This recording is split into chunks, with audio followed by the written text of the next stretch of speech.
हो जीजा का बोल रहा गरियाओ खूब हम कहती हमार पियवा दिलारे तो तू कहत हो तोहर पियवा धमारे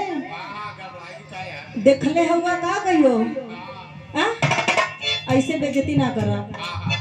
हम तो तार गई हो सुनर बात पई हो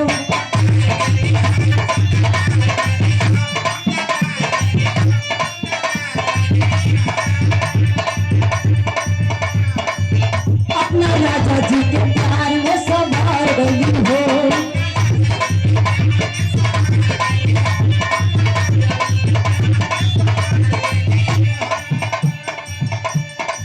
ये खुशी मिले ना गवार ये खुशी मिले ना गवार सखी पियवा दुलार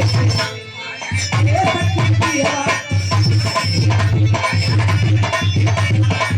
बड़ा मीठ हो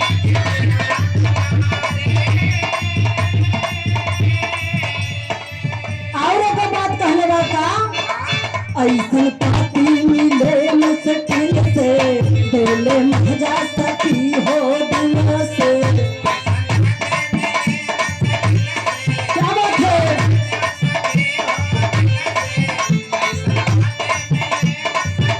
सही हो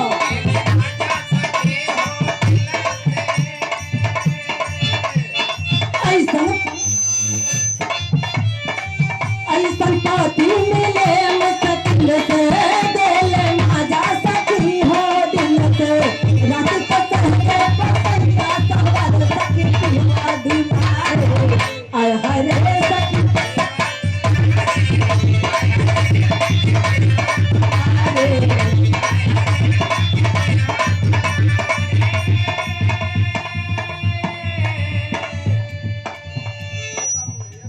भैया चालू कर दो हो